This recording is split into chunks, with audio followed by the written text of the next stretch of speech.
అనగనగా రామాపురం అనే గ్రామంలో సావిత్రమ్మ అని మహిళ ఉండేది. ఆమెకి ఒక కొడుకు, కూతురు. ఇద్దరూ స్కూల్‌కి వెళ్తూ ఉండేవారు. పిల్లల చిన్నప్పుడే భర్త చనిపోయాడు. నాన్నా బాలు, ఈరోజు స్కూల్లో ఏం చెప్పారు? అమ్మా, ఈరోజు మా స్కూల్లో మాస్టారు సాయం గురించి పాఠం చెప్పారమ్మా. అవునా? ఏం చెప్పారు సాయం గురించి? నాకు 2 ముక్కలు చెప్పు. మనం ఇతరులకు చేసిన సాయం ఏదో రూపంలో మనకి తిరిగి వస్తుందంటమ్మా. ఈరోజు నువ్వు మంచి మనసుతో ఒకరికి సాయం చేస్తే మనం ఆపదలో ఉన్నప్పుడు భగవంతుడు ఆ సాయాన్ని మనకి తిరిగి ఇస్తాడట. కాబట్టి ఎవరైనా ఆపదలో ఉన్నవాళ్ళు కనిపిస్తే మనకి తోచిన సాయం చేయాలని మా మాస్టర్ వివరించారమ్మా. నాకు ఆ పాఠం ఎంతగానో నచ్చిందమ్మా. నేను మాస్టర్ చెప్పిన విధంగా నడుచుకుందాం అనుకుంటున్నాను. లేదు బాలు, అటువంటివన్నీ పాఠంలోనే బాగుంటాయి తప్ప నిజ జీవితంలో బాగోవు. మీ మాస్టారు చెప్పింది నిజమే కావచ్చు, కాని అది ఒకప్పటి రోజుల్లో.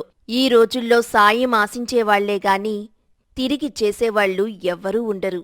సాయం చేసి కృతజ్ఞత పొందకూడదంటారు. కాని మన తలకు మించిన సాయం చేసి మనం మునిగిపోయినప్పుడు మనం ఎవరికైతే సాయం చేశామో వారు మన వైపు కూడా తిరిగి చూడరు. కాబట్టి నువ్వా పాఠాన్ని తలకెక్కించుకోకు. నీ వరకు నువ్వు ఉండు. మనం, మన కుటుంబం, మన జీవితం అంతే తప్ప ఇతరులకు సహాయం చెయ్యాలి అనే ఆలోచన నువ్వు పెట్టుకోకు బాలు. జీవితంలో చాలా నష్టపోతావు.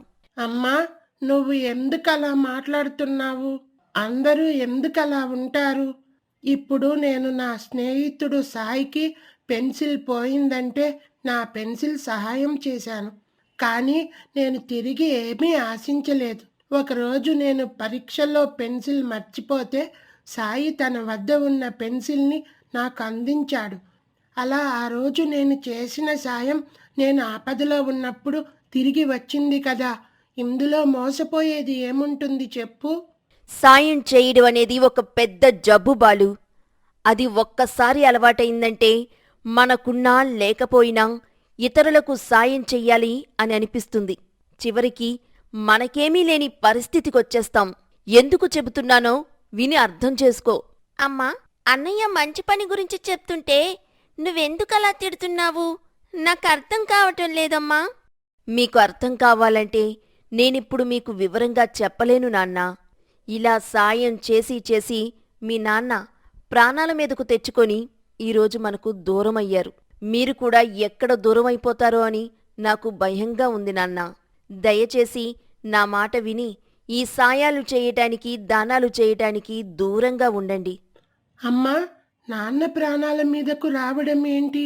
సాయం చేస్తే ప్రాణాలు ఎందుకు పోతాయి? అసలు ఏమైందో చెప్పమ్మా. మీ నాన్న కూడా నీలాగే అనేవాడు బాలు. మనం బాగున్నప్పుడు 10 మందికి సాయం చెయ్యాలి సావిత్రి, అప్పుడే దేవుడు మనల్ని చల్లగా చూస్తాడు అనేవాడు. కాని ఆ దేవుడు చూడలేదు నాన్న, మనుషుల రూపంలో ఉన్న రాక్షసులే చూశారు. అమ్మా, నాన్న ఎవరికి సాయం చేశారు? మీ నాన్న ప్రాణస్నేహితుడు సత్యం. వాడు అప్పుల్లో మునిగిపోయి రోడ్డు మీద పడే పరిస్థితి వస్తే మీ నాన్న తట్టుకోలేకపోయాడు.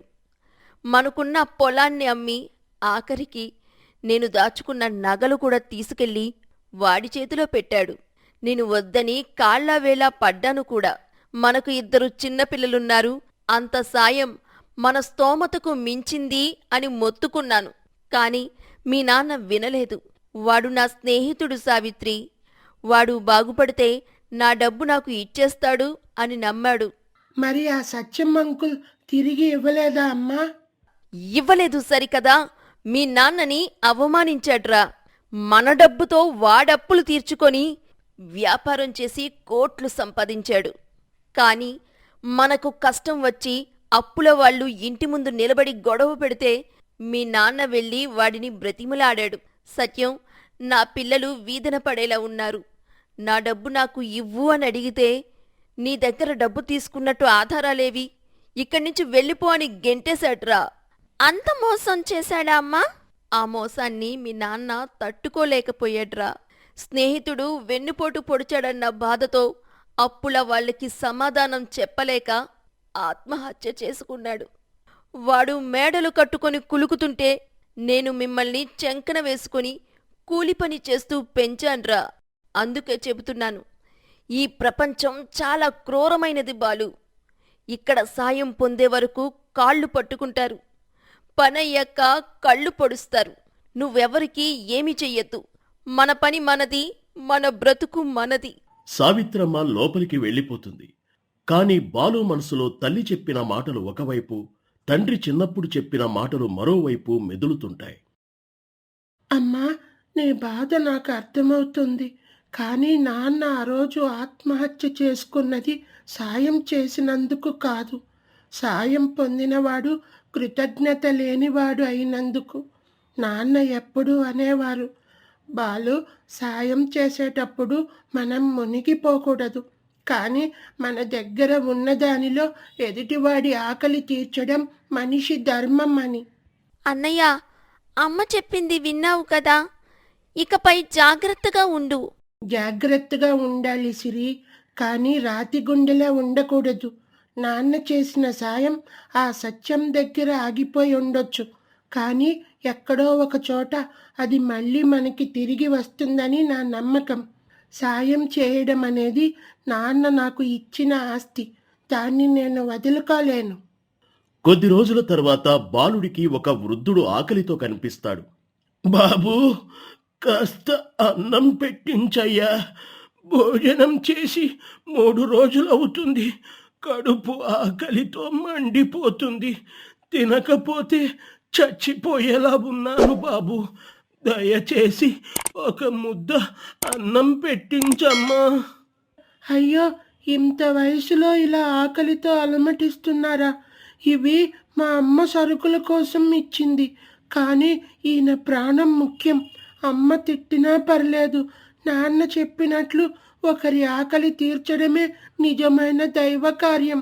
ఇప్పుడే మీకు భోజనం తీసుకొస్తాను, ఉండండి.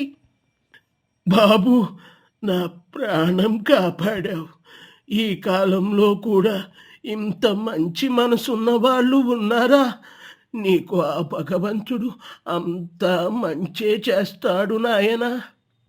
ఇప్పుడు అమ్మ సరుకుల కోసం ఇచ్చిన డబ్బులు ఈయనకి భోజనం పెట్టించేశాను. అమ్మ అడిగితే ఏం చెప్పాలో ఏంటో అర్థం కావడం లేదు. సరే, ఏదైతే ఏంటి, మంచి పని చేశాను కాబట్టి అమ్మకి ఏదో ఒక చిన్న అబద్ధం చెబుతాను.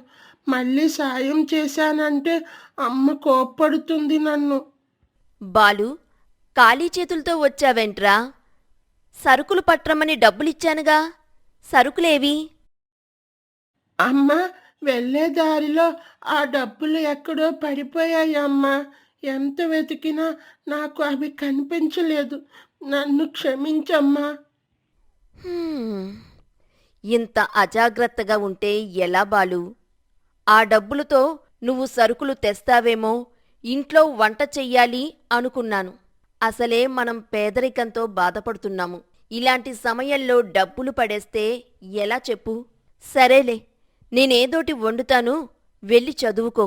అమ్మా, అబద్ధం చెప్పినందుకు క్షమించు, కానీ ఒక ప్రాణం నిలబెట్టానన్న తృప్తి ముందు ఈ తిట్లు చాలా చిన్నవిగా ఉన్నాయి. ఆ రోజు సాయంత్రం పడుకున్న తర్వాత అర్ధరాత్రి సావిత్రమ్మ ఇంటికి దొంగలు వస్తారు. ఏయ్, తలుపుతే! నీ ఇంట్లో మగ దిక్కులేడనే నాకు తెలుసా. మొగుడు పోయాడు కానీ వాడు దాచిన ఆస్తులుంటాయిగా. మర్యాదగా తీస్తావా లేక బద్దలు కొట్టుకుని రమ్మంటావా? నాయనా, మా దగ్గర ఏమీ లేవు, దయచేసి మమ్మల్ని వదిలేయండి. మర్యాదగా నువ్వు తలుపు తీస్తే ప్రాణాలతో వదిలేస్తాం, లేదంటే తలుపు బద్దలు కొట్టి వచ్చి అందరినీ చంపేస్తాం. భగవంతుడా, మమ్మల్ని కాపాడేవారే లేరా? సడన్ గా బయట పెద్ద అరుపు వినపడుతుంది. బాలు భోజనం పెట్టించిన వృద్ధుడు దొంగలను తరిమేశాడు. ఒరేయ్ దుర్మార్గుల్లారా, చదువుకునే పిల్లలు ఆడది ఉన్న ఇంటి మీద పడతారా? మీ సంగతి తేలుస్తాను రండి. ఎవరో వచ్చినట్టున్నారు, దొరికితే చంపేస్తారు. ఇల్లు కరెక్ట్ కాదు, మనం వేరే ఇల్లు చూసుకుంటే మంచిది. అమ్మా, ఎవరో వచ్చినట్లున్నారమ్మా. దొంగ పారిపోయినట్లున్నాడు, ఒక్కసారి చూడు. అవును బాలు, బయటెవరో ఉన్నారు. వాళ్ళు రావడం వల్లే దొంగలు పారిపోయారు. ఎవరో వెళ్ళి చూద్దాం పద నాన్నా. దొంగ వెళ్ళిపోవడంతో అక్కడ వృద్ధుడు అక్కడే నిల్చుంటాడు. అయ్యో పెద్దాయినా, ఎవరు మీరు? మాకు సంబంధం లేనివారయ్యుండి మా ప్రాణాలు కాపాడారు. మీరు దేవుళ్ళా వచ్చారయ్యా.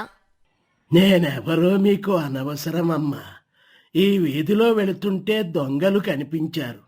ఏదో నా శక్తి కొద్దీ అరిచాను అంతే. వెళ్ళి పడుకోండమ్మా, వాళ్ళు మళ్ళీ మీ జోలికి రారు. సిరి, బాలు, లోపలికి నడవండి నాన్నా. వెళ్ళి పడుకుందాము. అమ్మా, చూసావా, మనకి ఎవరూ సాయం చేయరు అన్నావు. సరైన సమయానికి ఆయన వచ్చి సాయం చేయకపోతే మన పరిస్థితి ఏంటి? ఈ ప్రపంచంలో 99% మంది మూర్ఖులు ఉంటే 1% మంది మంచివాళ్లు ఉంటారు బాలు. ఇలాంటి వారిని చూసి మూర్ఖులకు సాయం చేయడానికి వెళ్తే మనమే మునిగిపోతాం. ఏదో ఒక్క సందర్భాన్ని చూసి మనం మోసపోకూడదు. వెళ్ళి పడుకో బాలు. బాలు తన పట్టుదలతో కష్టపడి చదువుకొని ప్రభుత్వ కార్యాలయంలో ఉన్నతమైన ఉద్యోగాన్ని సాధిస్తాడు.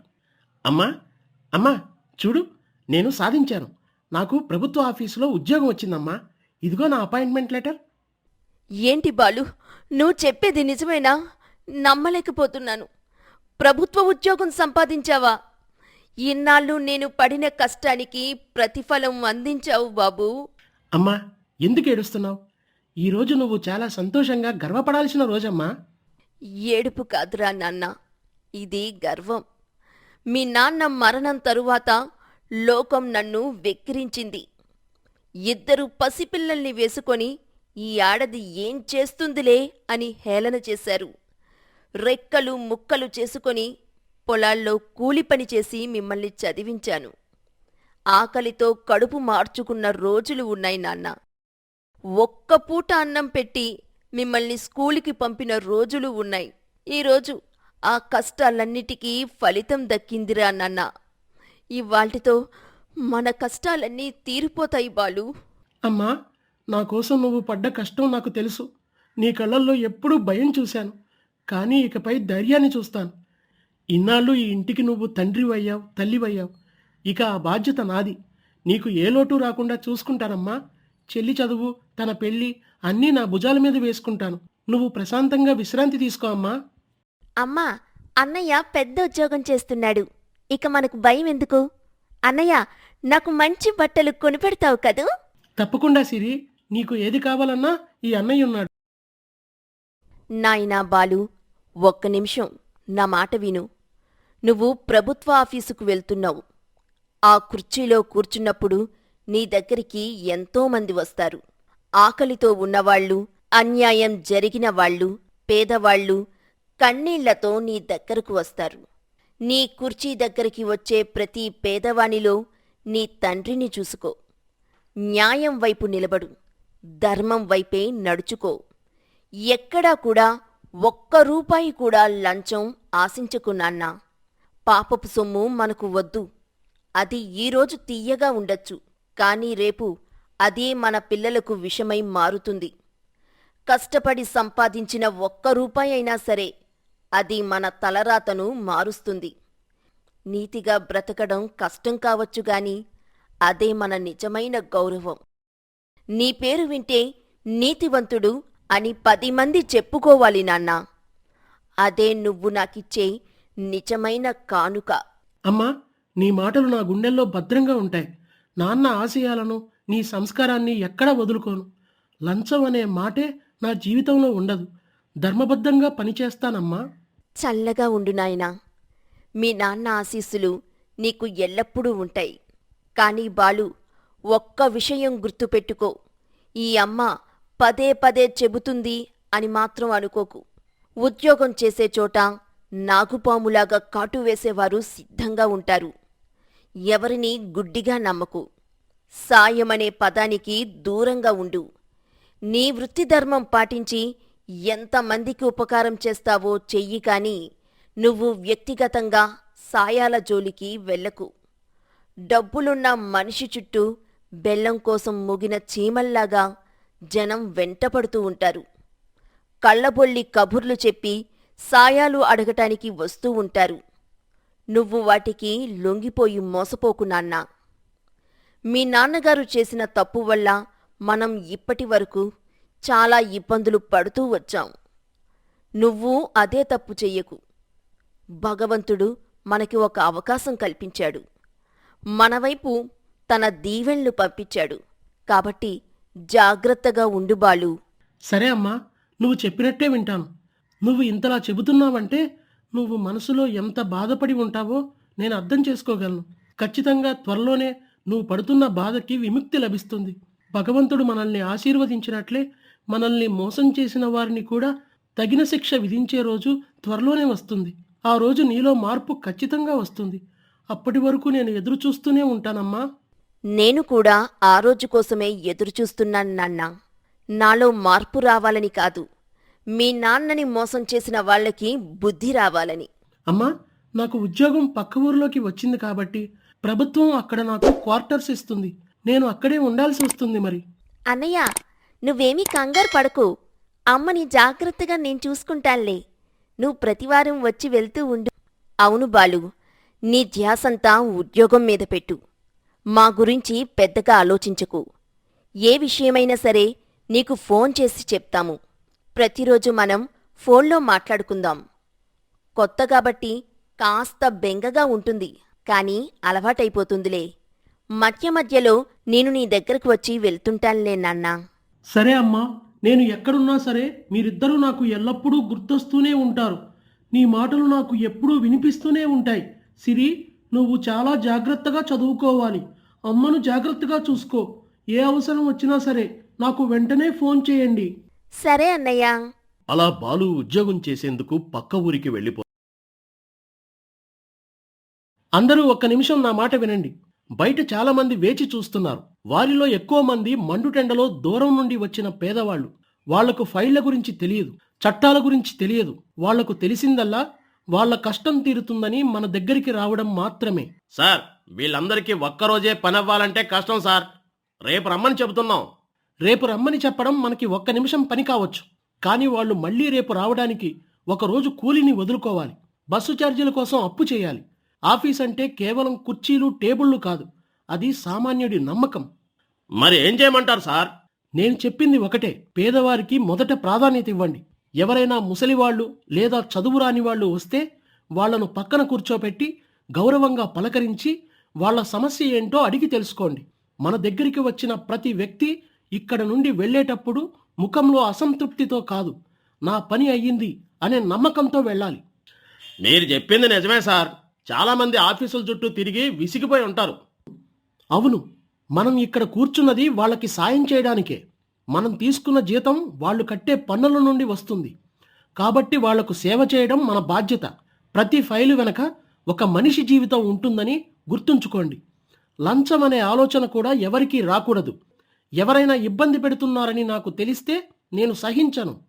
సరే సార్, మీరు చెప్పినట్లే నడుచుకుంటాం. మీలాంటి అధికారం ఉంటే మాకు కూడా పని చేయాలనిపిస్తుంది. ఒక ముసలావిడ పెన్షన్ కోసం కళ్లల్లో నీళ్లతో ఆఫీసు మూలలో నిలబడి ఉంటుంది. బాలు ఆమెను గమనించి దగ్గరికి వెళ్తాడు. ఏమ్మా, ఎవరి కోసం చూస్తున్నావు? లోపలికి వచ్చి నీ సమస్య ఏంటో చెప్పు. లేదయ్యా, లోపల అందరూ పెద్ద పెద్ద వాళ్ళు ఉన్నారు. నన్ను రాణిస్తారో లేదో అని భయం. నా పెన్షన్ 3 నెలల నుండి ఆగిపోయిందయ్యా. అడిగితే అదిగో ఇదిగో అంటున్నారు. భయపడకమ్మా, ఇది మీకోసం ఉన్న ఆఫీసే. ఇక్కడ దొరలెవరూ లేరు, అందరూ మీ సేవకులే. ఈ అమ్మగారి ఫైల్ ఇప్పుడే తీసుకురండి.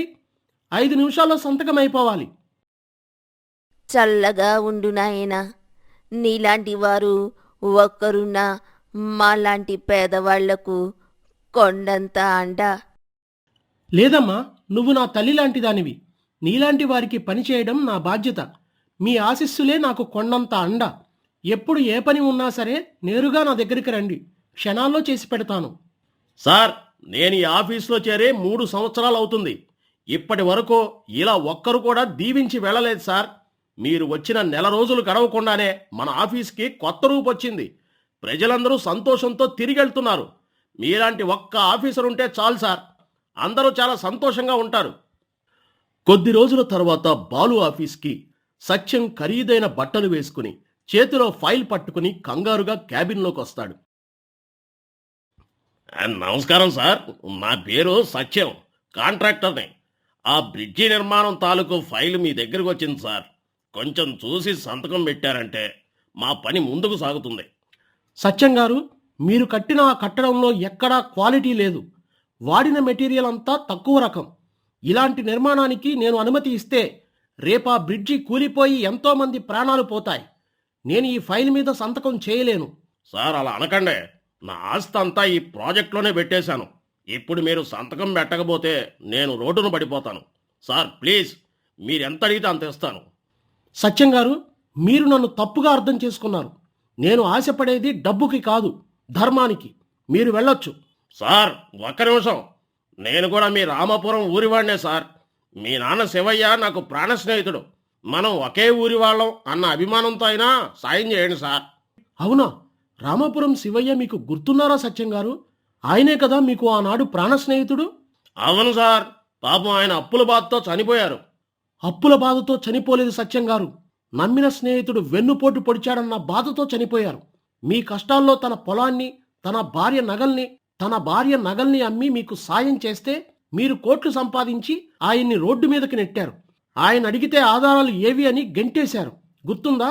ఆ శివయ్య కొడుకు బాలుని నేను. నువ్వు నువ్వు నువ్వు శివయ్య కొడుకువా? చూశారా, భగవంతుడు ఏదీ మర్చిపోడు. ఆనాడు మీరు నా తండ్రిని మోసం చేసి మేడలు కట్టారు. ఈనాడు అదే మేడలు కూలిపోయే సమయానికి దేవుడు మిమ్మల్ని అదే శివయ్య కొడుకు ముందు నిలబెట్టాడు. దీన్నే కర్మ అంటారు. బాలు, తెలియక తప్పు చేశాను నాయనా. అప్పుడు ధనమోహంలో కళ్ళు మూసుకుపోయాయి. ఇప్పుడు నన్ను కాపాడు. నా ఆస్తి అంతా పోతుంది. మీ అమ్మని అడిగానని చెప్పు. తను మంచిది, నన్ను క్షమిస్తుంది. నా తల్లి దగ్గరకు మీ పేరు కూడా రాకూడదు. నా తండ్రి చావుకు కారణమైన వ్యక్తిని ఆమె మర్చిపోలేదు. అయినా సత్యం గారు, మీరు మా నాన్న స్నేహితుడనో లేక నా శత్రువనో నేను ఈ ఫైల్ ఆపడం లేదు. మీరు కట్టిన కట్టడం సరిగ్గా లేదు. అది ప్రజల ప్రాణాలకు ముప్పు. మీరు నా సొంత తండ్రి అయినా సరే తప్పు తప్పుగానే ఉంటుంది. నా వృత్తి ధర్మానికి నేను లొంగను. బాలు, నా సర్వస్వం పోతుంది, కనికరించు బాలు. ఆనాడు నా తండ్రి అడిగినప్పుడు మీరు కనికరించలేదు. ఈనాడు ధర్మం మిమ్మల్ని కనికరించదు. ఈ ప్రాజెక్టు రద్దవుతుంది. మీరు ఇక్కడి నుండి వెళ్ళొచ్చు. ఒక అధికారిగా చెబుతున్నాను. మీరు మర్యాదగా బయటికి వెళ్తారా లేక పోలీసులను పిలవమంటారా? సత్యం తలదించుకుని ఓడిపోయిన వాడిలా బయటకు వెళ్తాడు. నాన్న, ఈరోజు నీ ఆత్మకు శాంతి చేకూరింది. అమ్మకు సాయం వద్దన్న మాట మీద ఉన్న నమ్మకం ఈరోజు ఇంకా బలపడింది. చెడు చేస్తే అది ఏదో ఒక రోజు తిరిగి వస్తుంది. అది ఇవాల్టితో రుజువైంది. అమ్మా, నాకు రేపు ఎల్లుండు సెలవులొచ్చాయి. నువ్వు చెల్లి కలిసి నా దగ్గరకు వచ్చేయండి. 2 రోజులు ఇక్కడ ఉండి వెళ్దురు గాని ఇక్కడ పట్నంలో ఉన్న అన్ని ప్రదేశాలు మీకు చూపిస్తాను. సరే బాలు, నేను సిరి రేపు పొద్దున్నే బయలుదేరతాము. ఆ మరుసటి రోజు బాలు దగ్గరికి ఇద్దరూ వచ్చేస్తారు. వాళ్లను బాలు షాపింగ్ మాల్కు తీసుకువెళ్తాడు. అమ్మా, నువ్వు సిరి మీకు నచ్చినవన్నీ కొనుక్కోండి. డబ్బుల గురించి ఆలోచించొద్దు. బాలు, వద్దురా, అవన్నీ చూస్తుంటే కళ్ళు తిరుగుతున్నాయి. రేట్లు చూస్తే చాలా ఎక్కువగా ఉన్నాయి కూడాను. ఇక్కడొద్దురా, మన ఊర్లో అయితే తక్కువకొస్తాయి. ఇక్కడ ఒక్క చీర కొనే డబ్బుతో మన ఊళ్ళో 4 బట్టలు కొనొచ్చు, తెలుసా? అమ్మా, ఎప్పుడూ ఇతరుల కోసమే ఆలోచిస్తావా? నీ గురించి నువ్వు ఎప్పుడు ఆలోచిస్తావు? చిన్నప్పటి నుండి మాకు ఏది కావాలన్నా కొనిచ్చావు. నువ్వు మాత్రం పాత చీరలతో, చిరిగిన కొంగులతోనే సర్దుకున్నావు. మా కడుపు నింపడం కోసం నువ్వు ఎన్నో పూటలు పస్తులున్నావు. నీ త్యాగాలకు వెలకట్టలేనమ్మా. కానీ ఇప్పుడు నీ కొడుకున్నాడు. నీకు ఏది ఇష్టమో అది మొహమాట పడకుండా తీసుకో. ఇది నీ కొడుకు సంపాదించిన ప్రేమ. అన్నయ్య, ఇది చాలా బాగుంది కదా, కానీ దీని ధర చాలా ఎక్కువగా ఉంది. వద్దులే అన్నయ్య. సిరి, నువ్వు కూడా అమ్మలాగే తయారవుతున్నావేంటి? ఇంటి పరిస్థితులు బాలేవని చిన్నప్పటి నుండి నీ ఇష్టాలను చంపుకున్నావు. స్కూల్లో అందరూ కొత్త బట్టలు వేసుకుంటే నువ్వు మాత్రం పాత బట్టలతోనే సర్దుకుపోయావు. ఎప్పుడూ ఏదీ అడగలేదు. కానీ ఈరోజు నీ అన్నయ్య ఒక అధికారిగా నీ ముందు నిలబడ్డాడు. డబ్బు గురించి నువ్వు ఆలోచించకు. నీకు ఏది కావాలంటే అది కొనుక్కో. నీ కళ్ళల్లో ఆనందం చూడటమే నా లక్ష్యం. మన పరిస్థితి ఇంత తొందరలోనే మారుతుందని కలలో కూడా అనుకోలేదు బాలు. నువ్వు కష్టపడి ఈరోజు మమ్మల్ని ఈ స్థితికి తీసుకొచ్చావు.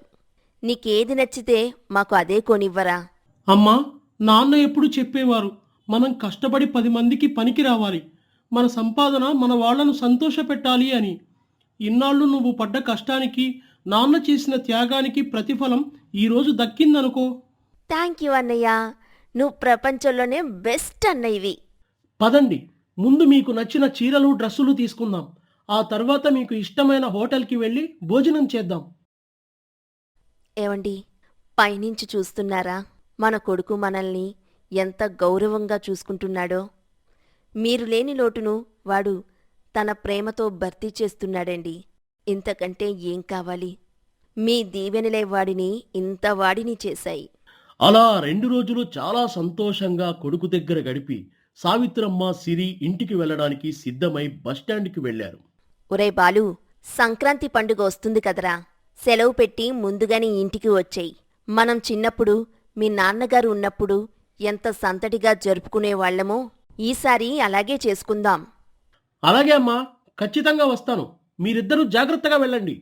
అప్పుడే ఒక వృద్ధురాలు నీరసంగా బాలు దగ్గరికి వస్తుంది. బాబూ, నా దగ్గర ఉన్న డబ్బుల సంచి ఎక్కడో పడిపోయింది నాయనా. ఇంటికి వెళ్ళడానికి బస్సు టికెట్ కూడా డబ్బులు లేవు. నీకు పుణ్యం ఉంటుంది, ఒక్క 100 రూపాయలుంటే ఇస్తావా బాబూ? ఇక్కడ నాకు ఎవరూ తెలియదు. వద్దు బాలు, ఇవ్వకు. ఈ కాలంలో ఇలాంటి వాళ్ళు ఎక్కువైపోయారు. టికెట్ అని చెప్తారు, ఆ డబ్బులతో ఏం చేస్తారో ఎవరికి మాత్రం ఏం తెలుసు? నువ్వివన్నీ నమ్మకు. పర్లేదులే అమ్మా, పాపం ఆవిడి కళ్ళల్లో ఏదో కష్టం కనిపిస్తోంది. ఇదిగోండి అవ్వా, జాగ్రత్తగా వెళ్ళండి. నీ రుణం ఉంచుకోలేను బాబూ. సరిగ్గా ఆపదలో ఉన్నప్పుడు ఆదుకున్నావు. ఆ భగవంతుడు నిన్ను, నీ కుటుంబాన్ని చల్లగా చూస్తాడు నాయనా. దీర్ఘాయుష్మాన్ భవ. బాలు, నీకెన్నిసార్లు చెప్పాలిరా, నువ్వింకా ఈ సాయాలు చేయడం మానలేదు. 100 రూపాయలంటే నీకు తక్కువగా అనిపిస్తుందేమో, కాని ఇలాంటి వాళ్ళు అబద్ధాలు చెప్పి అందరి దగ్గర వసూలు చేస్తుంటారు. ఎవర్నీ నమ్మలేని రోజులివి. అమ్మా, నువ్వు చెప్పింది నిజమే కావచ్చు. 10 మంది అబద్ధం చెప్పి డబ్బులు అడగవచ్చు. కానీ ఆ 11వ వ్యక్తి నిజంగా ఆపదలో ఉంటే, ఆ ఒక్క వ్యక్తి ఈ పెద్దావిడ ఎందుకు కాకూడదు? నేనేదో నాకు ఉద్యోగం ఉందని దానాలు చేయడం లేదమ్మా. ఇది నాన్న నేర్పించిన గుణం. అంటే ఆ డబ్బులు పోయినా నీకు బాధలేదా? పోతే పోనీ అమ్మా. ఒకవేళ ఆవిడ అబద్ధం చెప్పి ఉంటే అది ఆమె పాపం. కానీ ఆవిడ చెప్పింది నిజమైతే ఈ 100 రూపాయల వల్ల ఆమె క్షేమంగా తన ఇంటికి చేరుకుంటుంది కదా. ఆ సమయంలో ఆమె మనసులో మనకి ఇచ్చే దీవెన ఆ 100 రూపాయల కంటే కోటి రెట్లు విలువైందమ్మా. నువ్వింతేరా, నీకెంత చెప్పినా నువ్వు మారవు బాలు. నీ తలరాతలో ఆ సాయం చేయడం రాసిపెట్టి ఉంది, అంతే. సరే, నీ ఇష్టం వచ్చినట్టు కానివ్వు. అమ్మా, అన్నయ్య గురించి నీకు తెలిసిందే కదా. వాడు మన కలియుగ దానకర్ణుడు. ఎవరైనా చెయ్యి చాపి అడిగితే వద్దనడం అన్నయ్య నిఘంటువులోనే లేదు. సరేలే అమ్మా, ఏమైందిప్పుడు? మన బస్సు వచ్చేసింది, పద. జాగ్రత్తమ్మా, బాయ్. సరే అన్నయ్య, బాయ్. అలా కొద్ది రోజులు గడుస్తుంది. ఒకరోజు రాత్రి సావిత్రమ్మ బాలుకి ఫోన్ చేస్తుంది. హలో అమ్మా, ఎలా ఉన్నావు? భోజనం చేశారా? సిరి ఏం చేస్తుంది? అందరం బాగున్నాంరా బాలు. కాని నీకో విషయం చెప్పాలి. ఇవాళ నాకు ఒక వింత అనుభవం ఎదురైంది. ఏమైందమ్మా? ఎందుకు నీ గొంతలా ఉంది? ఏమైనా సమస్య? పొద్దున్న మీ పెద్దమ్మ వాళ్ళింటికి వెళ్ళొస్తుంటే బస్టాండ్లో నా పర్సు ఎక్కడో పడిపోయిందిరా. అందులో డబ్బులు, ఫోన్ అన్నీ ఉన్నాయి. ఇంటికి రావడానికి బస్సు టికెట్ కూడా ₹1 కూడా లేదు. ఎవరిని అడగాలో తెలియక, ఏం చెయ్యాలో తోచక అలా సాయంత్రం 5 గంటల నుండి రాత్రి 11 గంటల వరకు బస్టాండ్లోనే ఉండిపోయాన్రా. ఆకలి, భయం నన్ను చుట్టుముట్టేశాయి. అయ్యో, మరి ఇంటికి ఎలా వచ్చావమ్మా? ఎవరినైనా సాయం అడిగావా? అప్పుడే చివరి బస్సు వస్తుందని అనౌన్స్ చేశారు. నేను ఏడుస్తూ కూర్చుంటే ఒక కుర్రాడు దగ్గరకు వచ్చి, ఏంటమ్మా, పొద్దున్నుంచి ఇక్కడే ఉన్నారు, ఏమైందమ్మా అని అడిగాడు. నేను విషయం చెప్పగానే ఆ అబ్బాయి ఏమాత్రం ఆలోచించకుండా అయ్యో ఇందాకే అడగచ్చు కదమ్మా అంటూ తన జేబులోంచి 100 రూపాయలు తీసి నా చేతిలో పెట్టాడ్రా. ఆ డబ్బులతోనే టికెట్టు కొనుక్కొని ఇప్పుడు క్షేమంగా ఇంటికి వచ్చాన్రా. చూసావా అమ్మా, నాన్న చెప్పిన మాటే మళ్ళీ నిజమైంది. మనం చేసే సాయం ఏదో ఒక రూపంలో మన దగ్గరికి తిరిగి వస్తుందని అనడానికి ఇదే కదా నిదర్శనం. ఆ రోజు బస్టాండ్లో నేను ఆ ముసలావిడికి 100 రూపాయలు ఇస్తుంటే వాళ్ళు అబద్ధం చెబుతారు, ఇవ్వొద్దు అని నన్ను అడ్డుకున్నావు గుర్తుందా అమ్మా? ఇవాళ నీకు కూడా అదే పరిస్థితి ఎదురైంది. ఒకవేళ ఆ అబ్బాయి కూడా నీలాగే ఆలోచించి ఉంటే, ఈవిడ అబద్ధం చెబుతోంది, డబ్బులు పోగేస్తోంది అని నిన్ను నమ్మకపోతే, ఇవాళ అర్ధరాత్రి నువ్వు ఆ బస్టాండ్లో ఒంటరిగా ఎంత నరకం అనుభవించేదానివో ఆలోచించమ్మా. ఆ రోజు ఆ ముసలావిడ దీవెనలే ఈరోజు ఆ అబ్బాయి రూపంలో వచ్చి నీకు సాయం చేశాయి. దేవుడు ఏదీ తన దగ్గర ఉంచుకోడమ్మా, వడ్డీతో సహా తిరిగిచ్చేస్తాడు. నిజమేరా బాలు, లోకం చెడ్డది అని నమ్మి మంచిని కూడా అనుమానించే స్థితిలోకి చేరిపోయాను నేను. మీ నాన్నకు జరిగిన మోసం నాకు పెద్ద గాయం చేసిందిరా. మీ నాన్నలాగే మీరు కూడా ఎక్కడ మోసపోతారో, అన్యాయం అయిపోతారో అన్న భయంతోనే మిమ్మల్ని సాయం చెయ్యొద్దని ఎన్నాళ్ళు హెచ్చరించాను. సాయం చేయడంలో ఉన్న తృప్తి కంటే ఆపదలో ఉన్నప్పుడు మనకు అందే ఆ సాయం వెలకెట్టలేనిది అని అర్థమైంది. అమ్మా, మోసం చేసిన వాడు సంతోషంగా ఉన్నాడేమో కాని సాయం చేసిన వాడు మాత్రం ఎప్పుడూ ఒంటరివాడు కాడు. నాన్న ఆ రోజు సత్యంకి సాయం చేశారు. ఆ సత్యం మోసం చేసిన, ఆ సాయం చేసిన పుణ్యమే ఇవాళ మనల్ని కాపాడుతుంది. నాన్న ఎప్పుడూ మనతోనే ఉన్నారమ్మా. ఇలాంటి సాయాల రూపంలోనే ఆయన మనల్ని దీవిస్తున్నారు. అవున్రా బాలు. అమ్మా, ఇవాళ నీకు జరిగిన సాయం గురించి విన్నావు కదా, ఇప్పుడు నీకో పాత నిజం చెప్పాలి. నీకు గుర్తుందా అమ్మా? నేను చిన్నప్పుడు ఒకసారి కొట్టు దగ్గరికి వెళ్ళినప్పుడు డబ్బులు పోగొట్టుకున్నానని చెప్పాను. అవున్రా, అప్పుడప్పుడు ఆ సంఘటన గుర్తొస్తూనే ఉంటుంది. ఆ రోజే కదా మన ఇంట్లో దొంగలు పడింది. ఇప్పుడెందుకురా నీకా విషయం గుర్తొచ్చింది? అమ్మా, ఆ రోజు డబ్బులు పడిపోలేదు. వెళ్తున్న దారిలో ఒక వృద్ధుడు ఆకలితో అల్లాడిపోతుంటే నీవు ఇచ్చిన డబ్బులతో ఆయనకు కడుపు నిండా భోజనం పెట్టించాను. నీవు తిడతావని భయపడి అబద్ధం చెప్పాను. ఏంటి బాలు, ఆ డబ్బులతో నువ్వు అన్నం పెట్టించావా? అవునమ్మా, కానీ విచిత్రం ఏంటో తెలుసా? అదే రోజు రాత్రి మన ఇంటికి దొంగలు వచ్చినప్పుడు ప్రాణాలకు తెగించి ఆ దొంగలను తరిమికొట్టి మనల్ని కాపాడింది ఎవరో కాదు, మధ్యాహ్నం నేను ఎవరికైతే అన్నం పెట్టానో ఆ వృద్ధుడే. అంటే ఆ రోజు ఆ పెద్దాయన మనల్ని కాపాడడానికి దేవుడు పంపిన మనిషి కాదా? నువ్వు చేసిన సాయమే ఆయన్ని మన ఇంటి వరకు పంపించిందా నాయనా? అవునమ్మా, నేను ఆ వృద్ధుడికి పెట్టింది కేవలం ఒక్క పూట అన్నం, కానీ ఆయన మనకు ఇచ్చింది ప్రాణదానం. అప్పుడే నాకు అర్థమైందమ్మా, నాన్న చెప్పింది 100% నిజమని. మనం చేసే సాయం ఎప్పుడూ వృధా పోదు. అది తిరుగు ప్రయాణం చేసి మనకు అవసరమైనప్పుడు కొండంత అండగా నిలుస్తుంది. ఆ రోజు బస్టాండ్లో నేను ఆ పెద్దావిడికి ఇచ్చిన 100 రూపాయలే ఇవాళ ఆ అబ్బాయి రూపంలో నీ దగ్గరికి వచ్చి నిన్ను క్షేమంగా ఇంటికి చేర్చాయి. అంతా బాగానే ఉందిరా బాలు, కాని ఆ దేవుడు మనకు ఇంత మేలు చేస్తున్నాడు కదా. మరి మీ నాన్నను అంతలా మోసం చేసిన ఆ సత్యంగాడిని ఎందుకు వదిలేశాడ్రా? వాడు ఇంకా ఆ రాజభోగాలు అనుభవిస్తూనే ఉన్నాడు. వాడికి ఏ శిక్ష పడలేదని నా గుండెల్లో ఒక బాధ సెగలా రగులుతూనే ఉందిరా. మీ నాన్న ప్రాణాలకు విలువే లేకుండా పోయిందిరా. అమ్మా, దేవుడు ఎవరిని వదలడమ్మా. నువ్వు ఆ బాధను గుండెల్లో నుంచి తీసేయి. ఎందుకంటే ఆ సత్యం ఇవాళ రోడ్డున పడ్డాడు. ఏమంటున్నావు బాలు? నిజంగానా?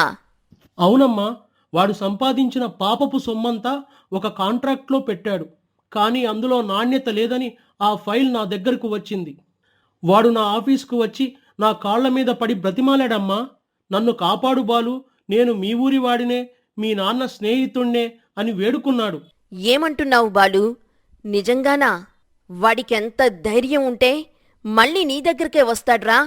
అదే కర్మంటే అమ్మా.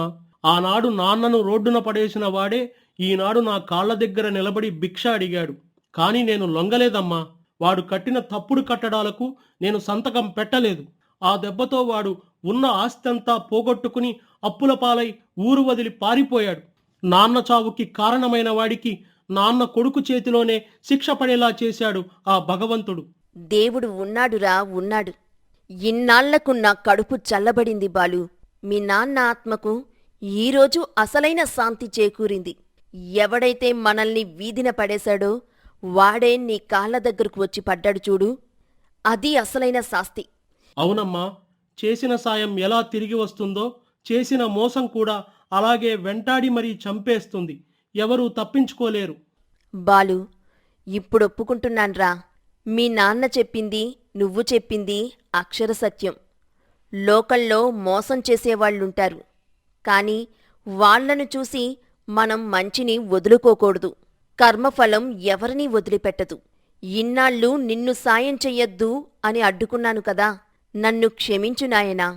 ఇప్పట్నుండి నీ దగ్గరకు సాయమని వచ్చే ప్రతి పేదవాడిని ఆదుకో. మనకున్న దాంట్లో 10 మందికి పెట్టు.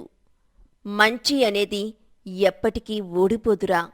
అవునమ్మా, ఈ విషయం నీకు ఇంటికి వచ్చి చెబుదామనుకున్నాను, కానీ ఈలోగా చెప్పేశాను. ఇప్పుడు నీ మనసు శాంతించింది అనుకుంటున్నాను. అవును బాబూ, ఇన్నాళ్ళు నేను ఏ మాటైతే వినాలనుకుంటున్నానో ఆ మాట నీ నోట విన్నాను. ఇకపై మనకంతా సంతోషమే నాన్నా. నువ్వు త్వరగా సంక్రాంతి పండక్కి వచ్చేయ్. అందరం కలిసి సంతోషంగా జరుపుకుందాం. సరే అమ్మా, నేను పండగ ముందు రోజే మన ఇంటి దగ్గర ఉంటాను అంటూ ఫోన్ పెట్టేసి చాలా సంతోషంగా పడుకుంటాడు. సావిత్రమ్మ, సిరి కూడా మనస్ఫూర్తిగా సంతోషంగా నిద్రపోతూ ఉంటారు. మనం చేసే సాయం ఒక విత్తనం లాంటిది. అది ఎప్పటికైనా మహావృక్షమై మనకు నీడను ఇస్తుంది. అలాగే మనం చేసే మోసం ఒక నీడ లాంటిది. అది మనల్ని వదలకుండా వెంటాడి మరీ శిక్షిస్తుంది. ప్రకృతిలో ఏదీ వృధా పోదు. మనం ఇచ్చింది ఏదైనా ఏదో ఒక రూపంలో ఖచ్చితంగా మనకే తిరిగి వస్తుంది.